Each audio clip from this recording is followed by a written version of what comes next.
அற்புதமான பதியை கட்டி காண்பித்திருக்கிறார் எஸ்என் பள்ளிவாசல் பால்சாமி அவர்கள்.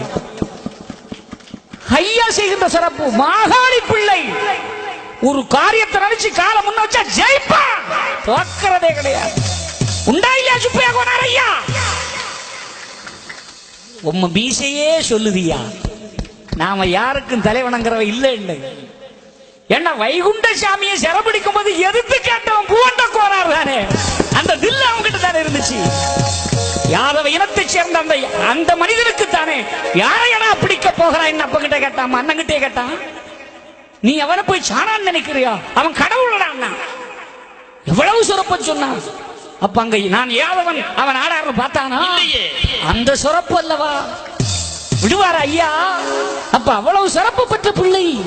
இந்த பிள்ளைகள் பூலோகத்தில் வளர்கிற நேரம் தான் சண்டாள கைலையிலே அந்த சண்டாள கலிநீசன் இந்த உலகத்திலே பிறக்கிறார். அந்த கைலையங்கிரியிலே இருக்கிற சிறப்புகள் இங்கே வருகிறது. எப்படி என்றால் பரம்பொருள் பரமசிவன் அப்படி அமர்ந்திருக்கிறார், தேவ சங்கமத்தை அழைக்கிறார். இதுவரைக்கும் எல்லா துண்டத்தையும் பரவி செஞ்சாச்சு, இன்னொரு துண்டு இருக்கிறதே அதை பரவி செய்யணுமே அப்படின்னு நினைச்சாரு. நினைச்ச உடனே தேவர்கள் ஓடி போறாங்க கைலையங்கிரியில. பகவானே, ஒரு கலியன் பிறந்திருக்கிறான். சிவபெருமானுக்கு ஆச்சரியம், எங்க பிறந்தான்?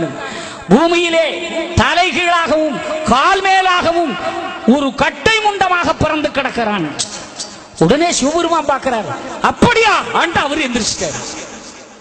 எந்திரிச்ச உடனே நந்தி சிவா, ஆஹா கலி அங்கேயா பிறந்தா, கலி இங்கேயோ பிறந்துட்டானே.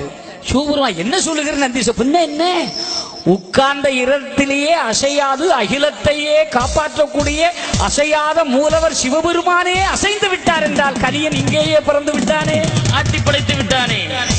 அப்ப யாரா இருந்தாலும் தானம் மறவாதே தன்னளவு வந்தாலோ மானத்தோடு வாழ்ந்தாலே வாழும் கலி தன்னாலே.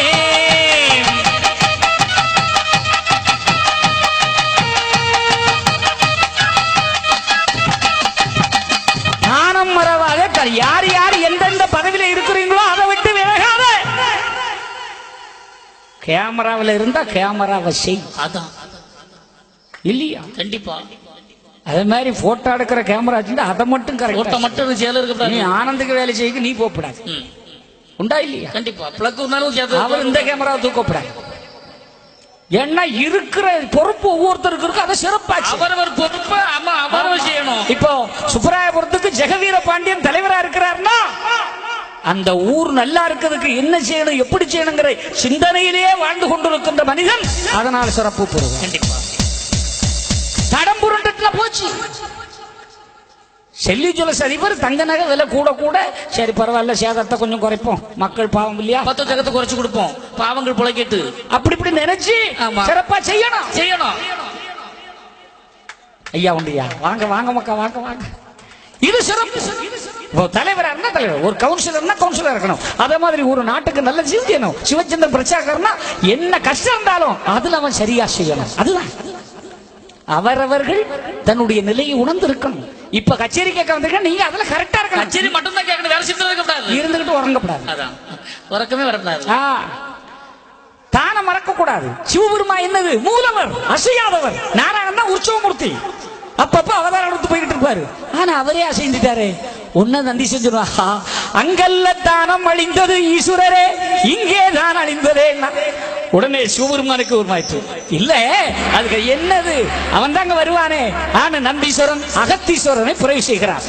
அகத்தீஸ்வரனை பிறவி செய்து கேட்கிறார், ஒரு ஒரு ஒரு சோதிடம் கேட்கணும் இல்ல. உள்ள சித்திரகுப்தனை அழைத்து, சித்திரகுப்தா என்ன இந்த நீசனுடைய பிறப்பை பத்தி நீ சொல்லு, இவன் யார், ஜாதகம் குறிக்கணும் இல்ல. புள்ள பிறந்தவன ஜாதகம் குறிக்கலாம், அவன் ஜாதகம் குறிக்கணுமே.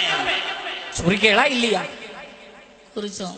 சிலவன் ஆமா பிறந்தா குறிச்சிடலாம், அறுத்து எடுத்தா எப்படியா குறிக்கும்? டாக்டர் ஜாதகத்தை குறிக்கணும். ஏன்னா அவருக்கு ஜாதகம் நல்லா இருந்தா இவன் நல்லா இருப்பான். இல்ல யோனி பிறப்புக்கு ஜாதகம் வகுத்துடலாம். ஆமா அதுதான் உண்மையான பிறப்பு. அறுவை சிகிச்சைக்கு எப்படி? இப்ப நம்ம ஆளுக்கு அப்படி இல்ல. நாலு அமாவாசை அப்ப இன்னைக்கே ஆபரேஷன் வச்சிருக்கோம். புள்ள நாளைக்கு தான் பிறக்கணும், அதனால இன்னைக்கே பிறந்தோம் படக்கணும் அறுத்து தூக்கிறானே.